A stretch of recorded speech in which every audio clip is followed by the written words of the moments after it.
Okay, recording in progress. Good morning.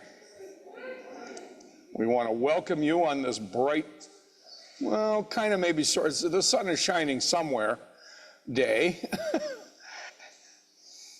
Our median temperature out of doors, if you're interested, is 15 degrees, but I have a feeling you already know that. To begin our service, I'd like to begin with these opening words, and then we will indeed proceed to our chalice lighting. The title of this is called, simply, Woman. Man is born from a woman. He is educated by a woman. He grows with a woman. He falls in love with a woman. He marries a woman. So why lack respect for them? Women, you are the hope of this life and the balance of this world. Much respect to all women.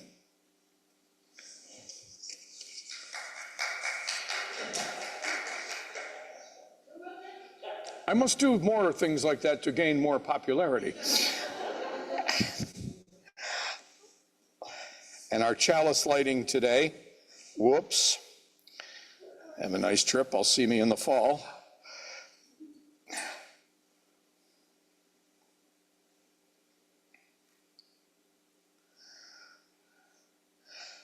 May the light we now kindle inspire us to use our powers to heal and not to harm, to help and not to hinder, to bless and not to curse, to serve you, Spirit of freedom.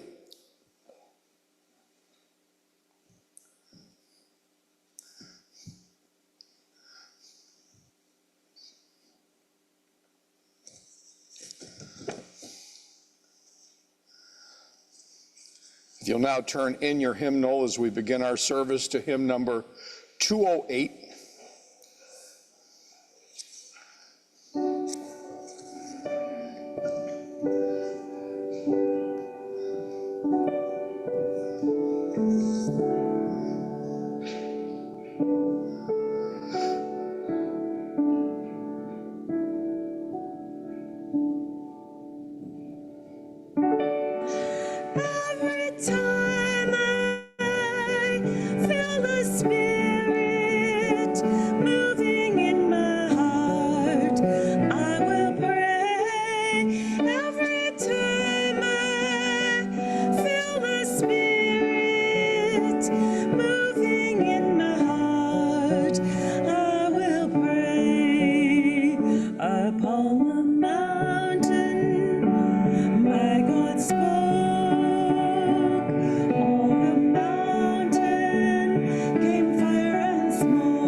I got to figure out that song. Anyway, thank you.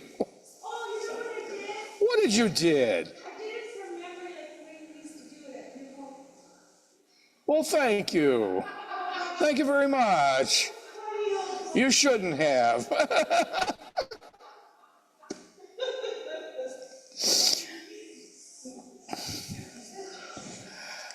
Here at the UU in Niagara Falls, we always give ourselves a solid E for effort. So that's no problem.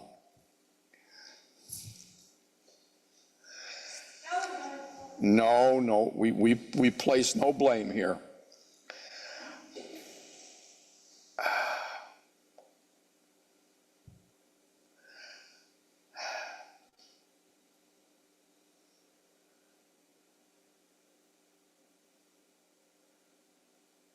Let us turn now, as we have our responsive reading, to number 664 by Sarah Moores Campbell. I will begin, and if you'll please follow me in tandem. Give us the spirit of the child.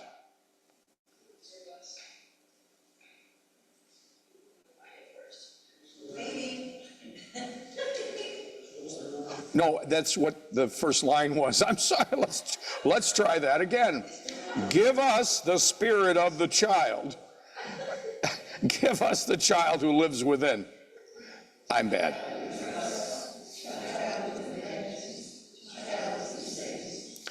The child who receives without reservation, the child who gives without judgment.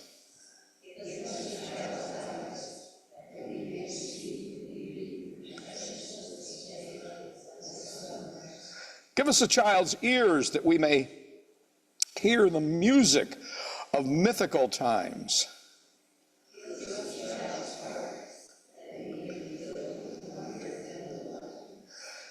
Give us a child's faith, cured of our cynicism.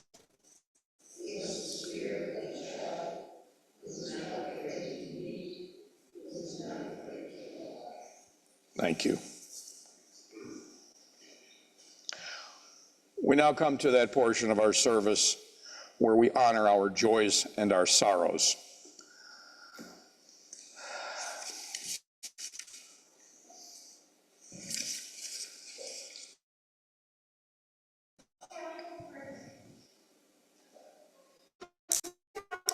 We're also discombobulated.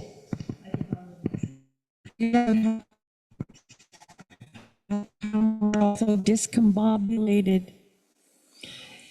It's because those planets all aligned, which I didn't get to see was because so much cover.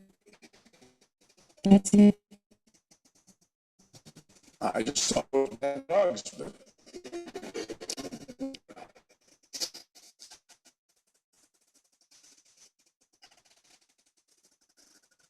Here's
I don't know if you guys can hear anything, but I seem to have, it looks like the church's internet connection dropped out.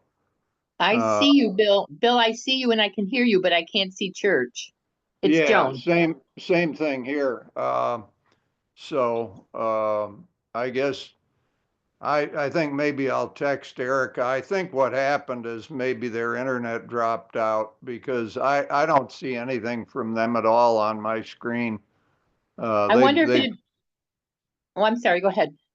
No, I just was saying they dropped off my participant list, and so To me, that says their connection is no good. So I think I'm going to text Erica and let her know what I'm seeing. And Okay, maybe she can reboot the router or something. I Oh, thought maybe I would, wait, would it be, would it, they just reappeared on my list, so they may be back. I can't get to it. Yeah, I got a participant. If you click the participants, it'll give.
We now come to the offering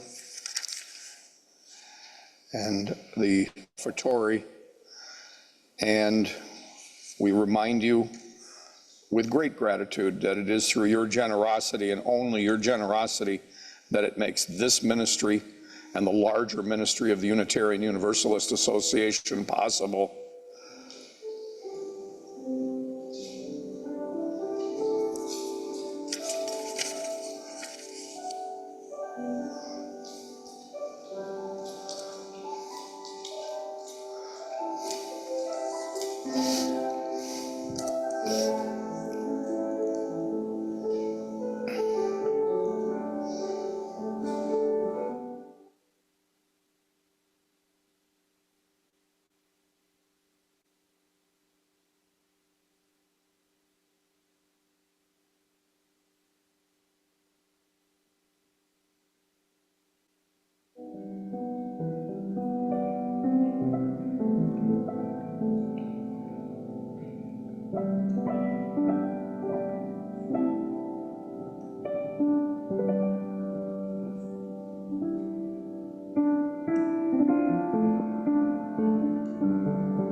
Spirit of life, come unto me. Sing in my heart all the stirrings of compassion. Love and the wind rise in the sea, moving on, giving life the shape justice. Roots hold me close, wings set me free. Spirit, come to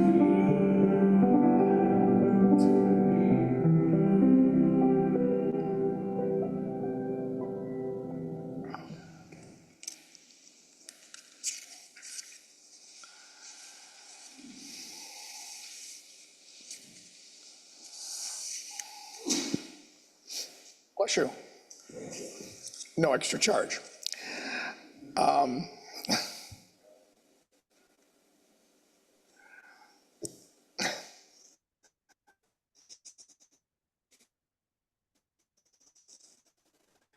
You know, we always think when we're through different times as this congregation is, of course, having just lost Betsy, and of course, all of the various things that have been asked since the month of November and on, we always have that old expression, and the past. And that's supposed to comfort us and give us hope for the future. Many times it may not. But one of the things that occurred to me in reflecting on since the loss, or whether it be someone making their transition, or things that we appear to be losing or potentially losing in our day-to-day experience of government or of issues, etc. I think to myself, you know,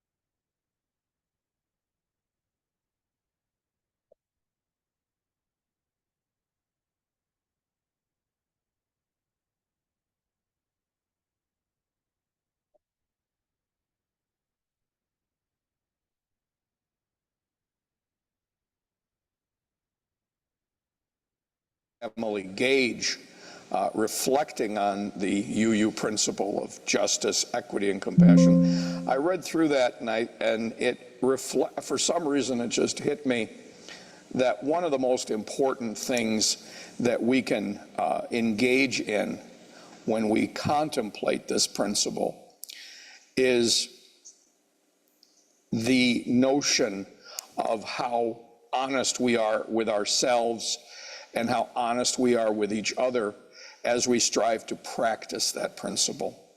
Principles and values and such are, I always call them what they are, spiritual disciplines. They are emboldenedly placed on paper. We study them, we affirm them together in repetition, much like we do the responsive readings. We contemplate them, but the most important thing is we try to discipline ourselves to actually live them. Because the purpose of community, beyond feeling good about self and beyond feeling good about each other, is to become, again, better, to somehow have our best self come to the fore for our highest good, our best interest, if you will, and indeed the highest good and the best interest of those that we choose to commune with, those that we choose to associate with, that ultimately become, for lack of a better term, part of our extended family. And it occurred to me as I was reading various things and wondering, how am I going to approach this?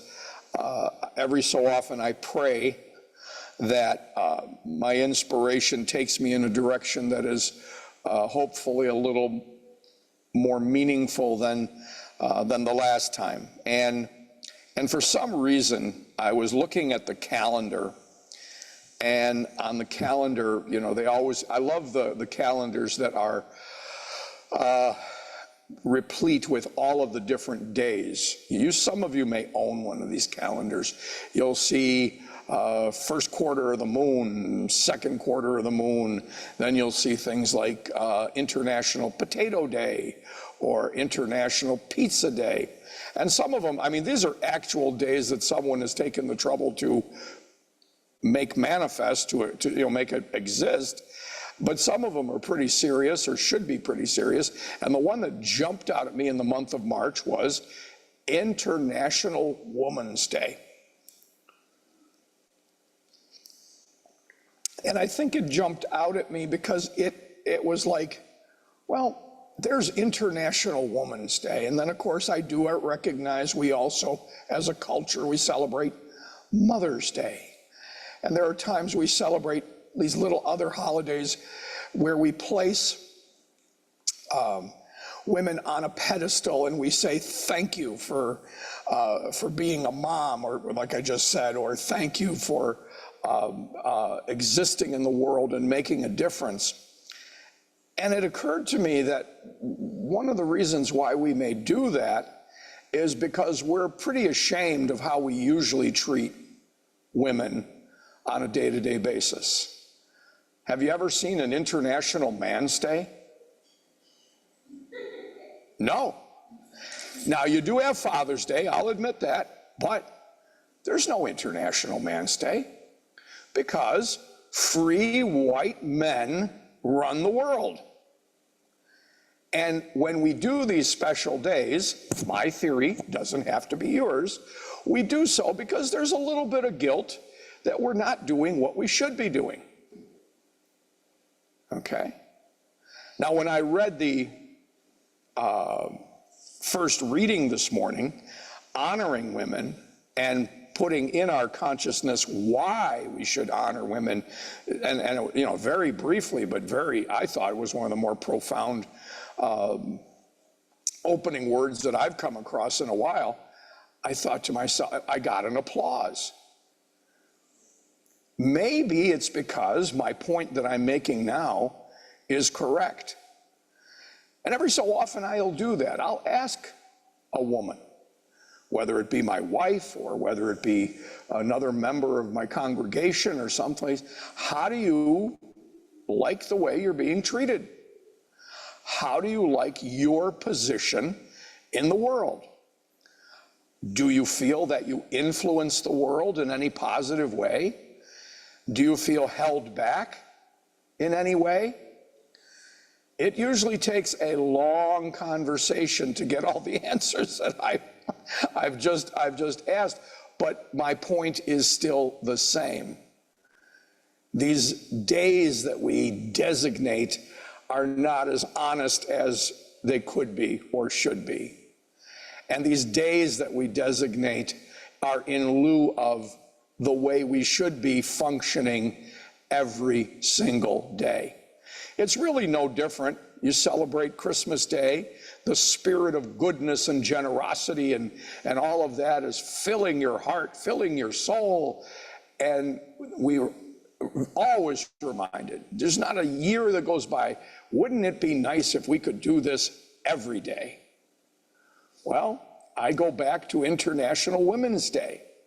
Would it not be nice if every day we could take that inspirational reading that I read and study it, if I might say that, and mean it, understand its integrity, understand its power, understand what it truly means? We exist in a world that is still dynamically engaged in what I've called, and this is I don't know if I'd call this a metaphysical definition, but it's close, a sense of separation. You've heard me speak of this before.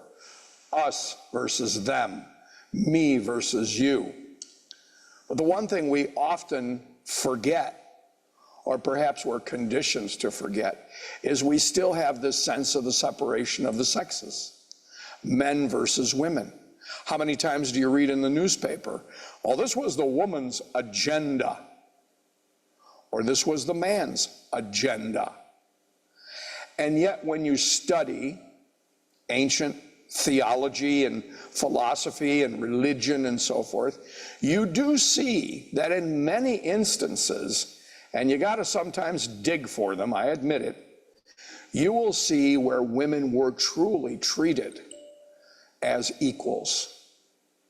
that their wisdom, their understanding, all of that which makes them uniquely who they are as a co-equal with men, all of that needs to be not just, quote, honored, but utilized in such a way where we can co-create a world, men and women together, that truly works for everyone. Where there is not this sense of, ha ha, we beat them again, those women, or ha ha, we beat them again, those men. And again, this sense of dynamic tension that continues and ultimately fills every place that we go and every experience, and most every experience we have. I've been to seminars and to lectures and alike, where there is this sense of, again, as I mentioned a few minutes ago, that, you know, men have an agenda, women have an agenda, and there's no question, there's no such thing. Anybody that tells you that men and women are exactly the same, I said co-equals, but not the same. So just like we do when we deal with people of a different color of skin, a different religious orientation, a different political orientation, what we strive to do is comprehend the strength that is in the diversity, to seek commonality, to seek growth and progression. Make sense? Okay. And one of the things that is by the way, you'll hopefully see it in some of the literature from UUA that comes under the auspices of the Caring Circle and so forth. Pardon me. March is the month of trust. It's a time when we are to reflect and contemplate how much we trust. It's a big subject. How much do you trust yourself in terms of what you think, say, and do in your life? But even more, I shouldn't say more significantly, but equally significantly, how much do you trust others? So that you can truly comprehend, and make as an example that trust, so that you can, again, be co-equals, that you can work together in such a way where you're not second guessing, you know, the word I used before, people's agendas, their motives, whatever word you want to use to make yourself more comfortable. But the point is, ultimately, everything in what I'm sharing this morning has to do with trust. And so we take the time to honor women, whether it be on these special days, or like I say, the 8th is International Women's Day. I don't even know how you celebrate International Women's Day. I know on Mother's Day, I used to give my mom flowers, and I still give my wife flowers. Give them 10% of world government? I don't know. Maybe. And actually, that's something that needs to be addressed. Why do you think 10%? Just as an arbitrary figure. I like to start small and work my way up. I've learned that over the years. But you have a point. You have a very, very good point. And you know what? And you know what? Seriously, she has an excellent point. I am part of that hairy-legged, white supremacist, male-dominated culture of the world. So I'm thinking, all right, let's start small. Now it's unconscious, but I've made it conscious by putting it out there. And you know what? I'm wrong. I am wrong. There has to be an acknowledgement, the acknowledgement I just made, so that I don't know how true this is. I find it horribly upsetting if it is true, but for every dollar that a man makes in America, a woman only makes 60 cents. It seems like that 60 cents, just because it's 2025, should be at least 80 or 90, that the disparity shouldn't be still that large, but it is. And having worked in a variety of business climates, I can tell you without any fear of contradiction that the climate hasn't changed all that drastically. There's still the backdoor meetings to determine how we can not hire him because we want to hire her. That doesn't happen very often, I might tell you. Or how we can not hire her because we really would prefer him, only because it is a him. So here we go. In religious terms, we start studying the teachings, whether it be of a Buddha or a Jesus. I come from a Judeo-Christian background, so it thrills me when I do research and I find that people like Mary Magdalene or Mary, the purported mother of Jesus, were considered actually co-equals and actually did a lot of teaching and actually did a lot of preaching. But how did this suddenly change to reflect that they were, in a sense, codified by being put in the Bible, meaning by being put in their place, as being subservient, as being second to the disciples or the apostles? And if you study, for example, like the works of Elaine Pagel, who is a British theologian who has written quite a bit about the Gnostics, which purportedly Jesus took a lot of his teaching from the Gnostics. There is a very strong tendency of again, the equality of women and being put in its proper perspective. Because if you don't do that, you will, think about it, you will never have world peace. Because in every home you go, there will be the struggle for supremacy. In every home you go, there will be the struggle for one-upsmanship, superiority. Need I go on? So ultimately, what has to occur in many of the churches, now we're blessed, and I mean that most sincerely, because we say right here that when we focus on living justice, equality, and compassion in human relations, we are co-creating systems and institutions that reflect the same attitude.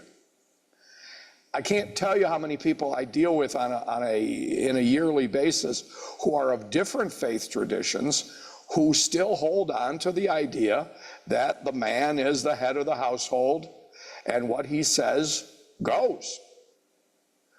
Now, I don't want to tap dance on anybody's forehead in terms of their theology or their religious orientation. That is not for me to do. As, bless him, Pope Francis would say, who am I to judge? But that, in my opinion, for my way of doing things, my way of interacting with women and other men, is it doesn't speak to me of trust. It doesn't speak to me of striving to have equal justice, equity, if you will, and compassion in all of our relations. But that is the challenge. That is what has to happen. And whether you're, I tell people, whether you're 16, 66, 86, or 96, the challenge is always going to be there. And we can all do our little bit to make it better, to make it so that people can release their bitterness, their sense of isolation. You know, I often say to people, one of my favorite biblical axioms is, do unto others as you would have them do unto you. Oh, Commissioner Gordon, I'll talk to him later. I want you to think about that phrase. I don't care whether you believe Jesus said it. Actually, there's good evidence it was in Zoroastrianism and other faith traditions that long predate Judaism and such. But the point is, do unto others as you would have them do unto you. What if people do to you what you would not have done unto yourself? They reject you. They mock you. They judge you. They don't consider you a co-equal. They don't have compassion for you. How does that feel? How does that feel? It feels like hell. It's terrible. It doesn't do a thing for self-esteem, self-image, ego. It does nothing. And what will inevitably occur is what has been occurring for hundreds, if not thousands, well, not hundreds of years, but indeed thousands of years. And that's the pushback. Judge me, will you? You're going to give me some respect, and I've got a sword to prove it. You're going to give me some respect. I've got a gun to prove it. And yet, the masters, the avatars, the teachers, the swamis, the gurus are all saying, love yourself, strive to love others. You are co-equals. Strive to develop and evolve this living justice, this living equity, this living compassion. And my point this morning is very simple. Where can we start? Well, we always have to start with ourselves. You can change nobody but you. Nobody but you. And when you begin to feel that sense of living justice within your heart, equity and compassion, you can then strive to work it into your relationships with your children, your parents. There's not a soul in here that will be alive in the physical sense to see the kind of world that we have the potential of co-creating. But we will begin. We are obligated to begin. I always bring to the attention of anybody listening to me, Susan B. Anthony fought like no woman in American history, if not North American history, for women's suffrage. She never lived to see it passed. She was not physically alive to see it passed. And yet, that did not stop her, because she knew the righteousness, the correctness of the philosophy, of the principles, of the values. Now, I must tell you, just in conclusion, there are a lot of people out there who are very ignorant, and very arrogant, because some of them want to take those rights away. And it seems like we're going backward rather than forward. And you don't have to look to our great nation for that. You can look in other parts of the world, and the inequity in how women are treated is still as ugly as it's ever been, in my opinion, and needs to be looked at very, very closely and changed if we are to grow and progress and become all that we can be. But we have to begin somewhere. Let it begin with us, as we always have. If you look at our principles and values, they are very, very aligned with the highest values of all great religious teachers that speaks to the notion of equity, equality, whatever word you want to use. Now, people say, yeah, wow, this is a lot to think about, a lot to do. Nobody said do it all. Nobody even said do most of it. Do something. Do something. And if you do something once a day, every day, other people will follow suit. It's no accident that when you look in Scripture, that the analogy that they use for people are sheep. Sheep. Sheep do the one thing better than most other animals. They follow. They follow. What's the matter? You didn't like the Anyway, we have to get more followers who understand the benefits of what they're following.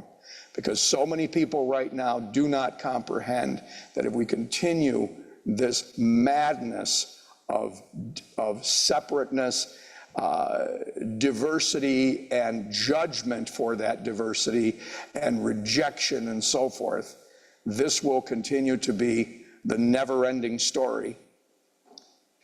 And we will not have a legacy that we can give to future generations that we can say, you know, I'm proud that I lived through those times and did what I did. I may not have done much, but I did what I could. And because of what I did, someone is breathing a little easier. There's a woman, for example, somewhere who feels better about herself. And because she feels better about herself, she can help her children feel better about themselves, and it will grow, and it will move, and it will blossom. And that is what it's all about. It's what it's always been all about. And anybody who tells you any different, send them to me. Thank you, and bless you, each and every one of you.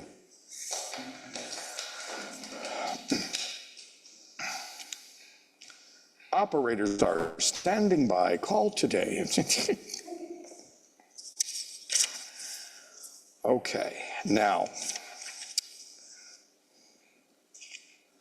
our closing hymn today is going to be number 123. Which one? 207? Okay. Whatever you say. I don't argue with people.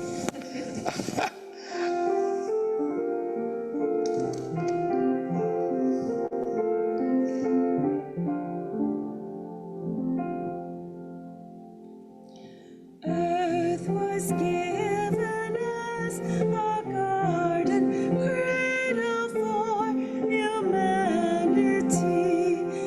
tree of life and tree of knowledge, placed for our discovery. Here was home for all your creatures, born of land and sky and sea, all created in your image, all to live in harmony. Show to us again the garden where our life flows flesh and free. Gently guide your sons and daughters into full maturity. Teach us how to trust each other, how to use for good and power, how to touch the earth with reverence.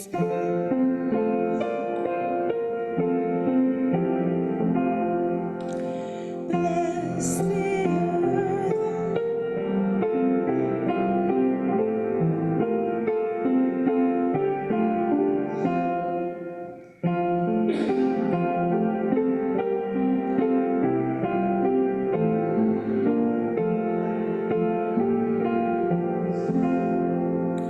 Holy Mother, life bestowing, mid our ways on all the seas, fill us all with grace o'erflowing. Teach us how to live in peace.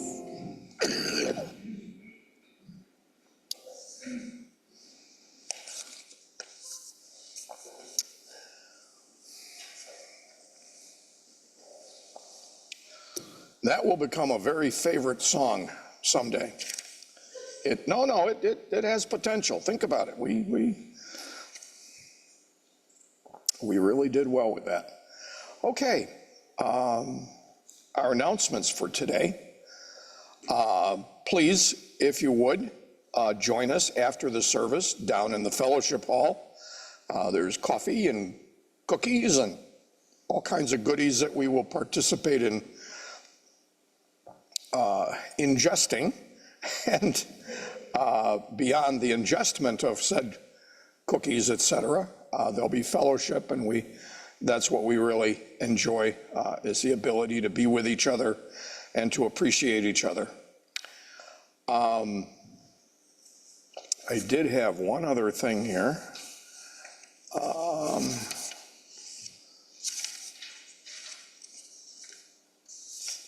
Well, I do believe there's going to be a special event on April the 6th. Why don't you tell them about it, Pat? There you go. Oh, it's got to be real special. There's the two of you coming up. Yes, April 6th will be our culmination of our pledge drive.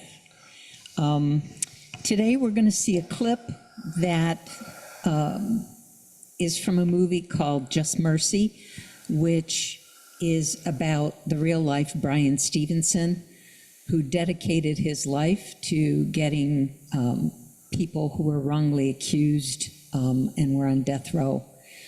So, you ready?